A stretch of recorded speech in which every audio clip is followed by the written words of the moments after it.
أعوذ بالله من الشيطان الرجيم. بسم الله الرحمن الرحيم. الرحمن علم القرآن خلق الإنسان علمه البيان.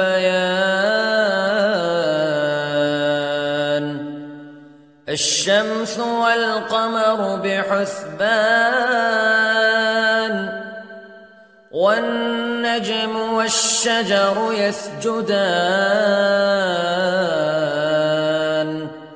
والسماء رفعها ووضع الميزان ألا تطغوا في الميزان وأقيموا الوزن بالقسط ولا تخسروا الميزان. والأرض وضعها للأنام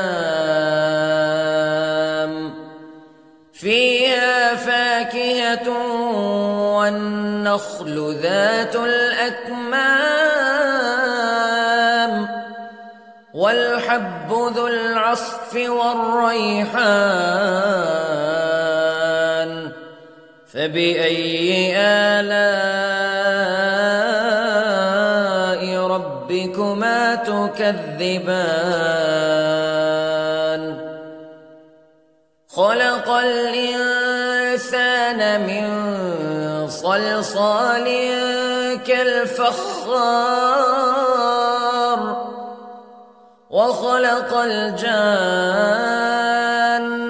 من مارج من نار فبأي آلاء ربكما تكذبان. رب المشرقين ورب المغربين فبأي آلاء ربكما تكذبان. مرج البحرين يلتقيان بينهما برزخ لا يبغيان فبأي آلاء ربكما تكذبان. يخرج منهما اللؤلؤ والمرجان فبأي آلاء ربكما تكذبان. وله الجوار المنشآت في البحر كالأعلام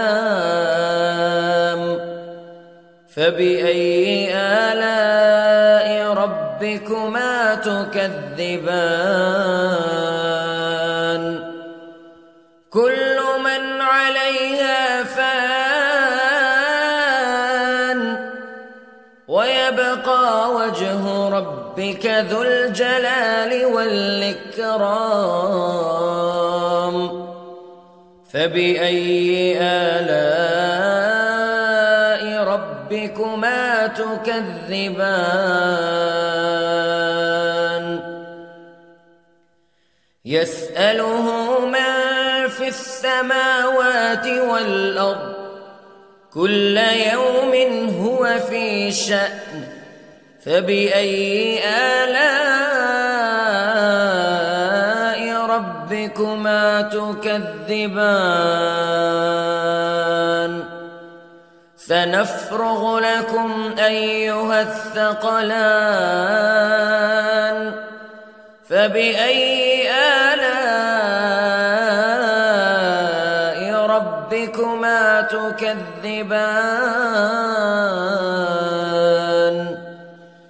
يا معشر الجن والإنس استطعتم أن تنفذوا من أقطار السماوات والأرض فانفذوا لا تنفذون إلا بسلطان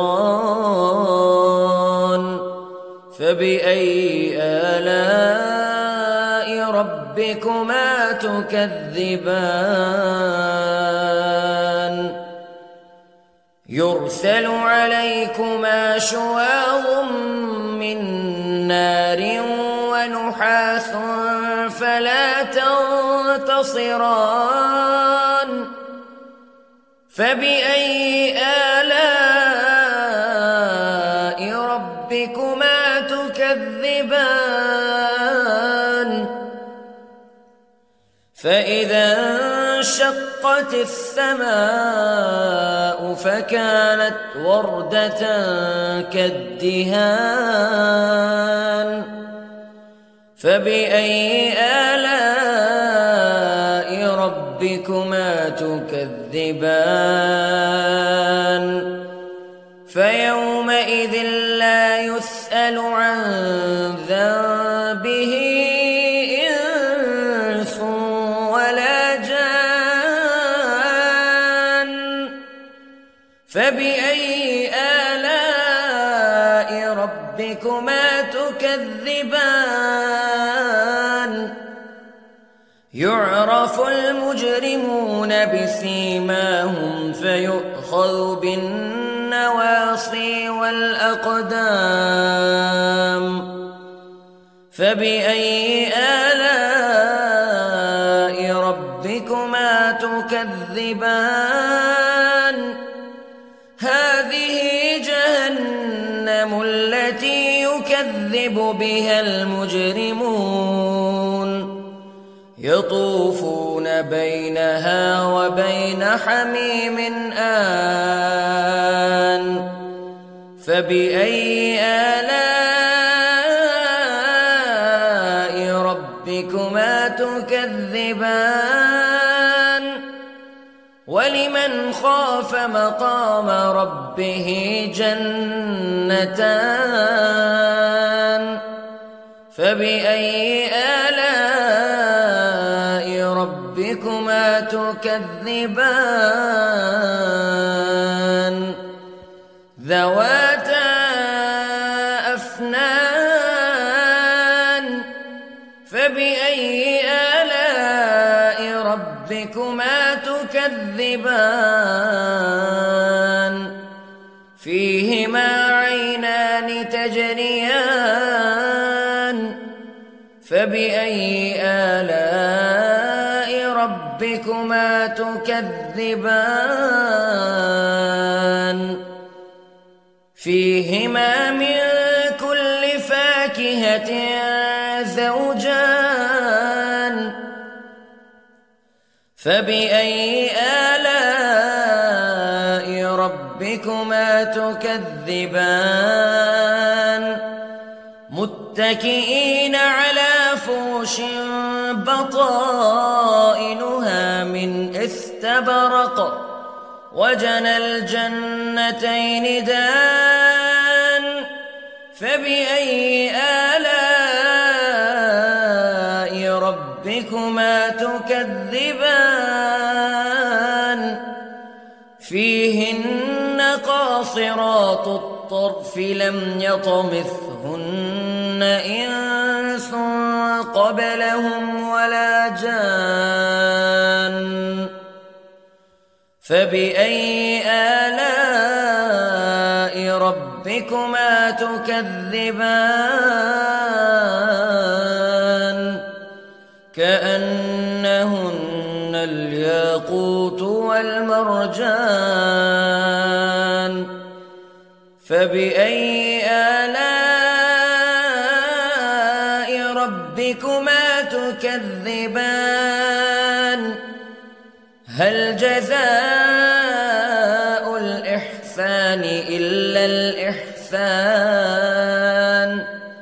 فبأي آلاء ربكما تكذبان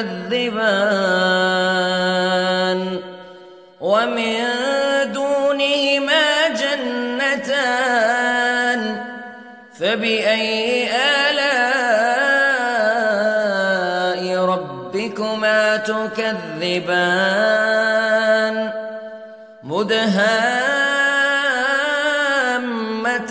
مدهامتان فبأي آلاء ربكما تكذبان فيهما عينان نضاختان فبأي آلاء ربكما تكذبان فيهما فاكهة ونخل ورمان فبأي آلاء ربكما تكذبان فيهن خيرات حسان فبأي آلاء ربكما تكذبان حور مقصورات في الخيام فبأي آلاء ربكما تكذبان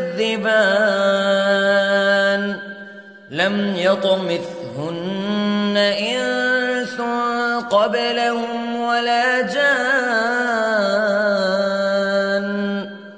فبأي آلاء ربكما تكذبان متكئين على رفرف خضر وعبقري حسان فبأي آلاء ربكما تكذبان تبارك اسم ربك ذي الجلال والإكرام